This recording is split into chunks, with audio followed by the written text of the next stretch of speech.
Hello and welcome to our fifth edition of a MACA Podcast. I'm Roxy Quintanilla, and today we have Officer Robert Curry today. What do you do for the Harlingen PD Harlingen Department? Right now, I'm currently the Crime Analyst. I've been there for 16 years. I've done numerous positions from school resource officer to narcotics to community officer. And right now, I'm part of the detective unit with the Crime Analyst. First off, the school your hospital 1481 was signed into. Have there been any issues or any arrests, and how did the schools handle the situation? No, we haven't had any issues as far as arrests with the new House bill. We've had feedback from some of the teachers. They talk about how the students are being more attentive during class. They're actually talking to each other, working as a group, communicating a little bit more with each other. So I think it's actually a plus now. What are your thoughts about the House bill? It's actually much more better. I see it in hallways now that people talk to each other more instead of like having to look down on their phone and bumping into each other and start arguing. Yeah, I've seen that about you. I understand the Harlingen PD has an Explore program. Can you tell us a little more about that? Yeah, we have a Explorer program. It's part of the Scouts of America umbrella. We have ages from 14 to 20. Uh, we have some students that come in on Wednesdays from 6 to 8. We have meetings every Wednesday, and that's where they usually do their training after the meetings. So we always try to tell the kids that are interested in to come by, do one of the meetings first. Join it. Yeah, to join it. And then once they feel like, hey, I like this, then we give them the application. They fill it out. Once they become part of the program, they actually get trained in different scenarios with like traffic stops, bomb threats, domestic violence. So they get to learn how we handled all these situations as far as law enforcement. And then we take them around the state to do different competitions among other Explorer programs from the state.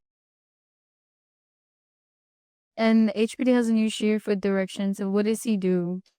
Chief Abdiat, he's been with us for 30 years. He did his whole career with us.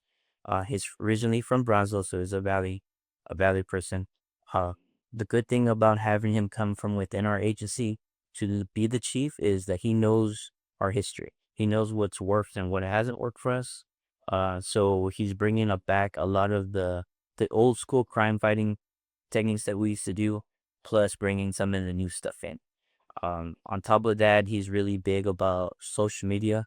He wants to be transparent with our public so they know what we're doing and what we have done, and celebrate our wins as departments, and also get those opportunities out there that the citizens can help us with.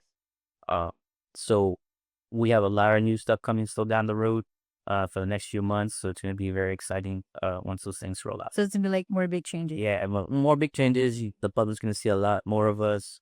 We're going to see a decrease in crime, hopefully with all these new procedures that are coming out. So it's going to be fun. And this is our fifth broadcast, and it's new, but HPD has their own broadcast. And who can you invite and who can see it? Yes, we do have our own podcast. It's called Behind the Badge. It was another idea that we brought with Chief. He wanted a new way to bring that transparency. So some of the feedback we got was podcasts were trending right now. So we decided to create our own studio at the PD. We used an old office, bought some of the equipment that we needed. It's not high tech or anything like that, but it's enough to get the job done. So the initial idea behind the podcast was to get officers in front of the camera and get the public to get to know their officers, not the normal ones that they always see at the events and stuff like that. The people that are actually in the front lines, the patrol officers, the detectives, the ones behind the scenes. So the public could get to know them, and so everybody can have an idea who's out there helping protect your streets. So from that idea, we actually branched off into getting officers that are in charge of our community events, get them on there and give them a chance to give that information about the events to the public, how they can register, what times to come out, different stuff like that. And then we've also gone into the part of getting community resources from the public, having business people that offer services. So citizens, if they're in a situation that they need help for certain reasons, we have people that come in and give them their information and tell them what they can offer for them. And so we'll try and get as much information as we can and give it out to the public. And we put all our broadcasts and podcast stuff on YouTube, our Facebook page, and our Instagram account. So we can watch it and see what you guys do. Yes, and we post a new episode. We try to post every Friday at 3 p.m. Well, thank you, Officer Curry. That was very informative. And glad you're what's going on with the Harlingen PD. Yeah, thank you for having me. That does it for your edition of our MACA podcast. Until then, I'm Roxy Quintanilla, and have a good one.